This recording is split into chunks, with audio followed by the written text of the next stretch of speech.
सिंधी ॿोली ओताक जे हिकु नए एपिसोड में तव्हांजो स्वागत आहे। अॼु जे हिन एपिसोड में असां सिंधी कवि नारायण श्याम जी हिकु गज़ल पढ़ंदासीं। उमेद त तव्हांखे पसंदि ईंदी। अचो त गज़ल ॿुधूं। जेकॾहिं तव्हां यूट्यूब ते ही पॉडकास्ट ॾिसी रहिया आहियो त तव्हां गज़ल रोमनाई सिंधी ऐं अरबी सिंधीअ में पढ़ी बि सघंदा। त हीअं आहे गज़ल। निगाहुनि अदाउनि इशारनि जी ॿोली, निगाहुनि अदाउनि इशारनि जी ॿोली, नई आहे नित नाज़वारनि जी ॿोली। न सम्झी सघियो हुस्न दारां ॿियो को, हुस्न खां सवाइ ॿियो कोई सम्झी न सघियो। न सम्झी सघियो हुस्न दारां ॿियो को, तमन्ना भरे नेहनि वारनि जी ॿोली। मिठी आहे कोयल जी कूकू मिठी आहे, मिठी आहे कोयल जी कूकू मिठी आहे, मिठी आहे सच बेकरारनि जी ॿोली।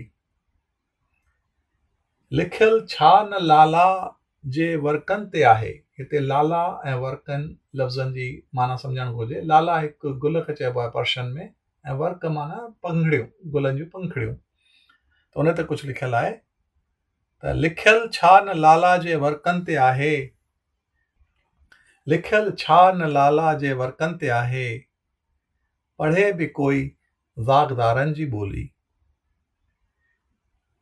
मिटीअ जे त ज़रनि जो थी हाल मुहरम, माना हिते शाइर चए थो त मिटी जीअं आहे ज़मीन सां जुड़ी रहो, उन जी भाषा पोइ सम्झो।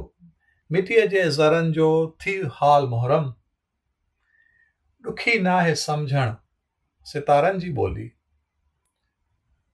ख़िज़ां हाल ओरे त कहसाण ओरे, ख़िज़ां हाल ओरे त कहसाण ओरे, सभेई सिखिया जे बहारुनि जी ॿोली। ऐं आख़िर में चए थो अला ईअं न थिए, अला ईअं न थिए जो किताबनि में पढ़िजे त हुई सिंध ऐं सिंध वारनि जी ॿोली। अला ईअं न थिए जो किताबनि में पढ़िजे त हुई सिंध ऐं सिंध वारनि जी ॿोली।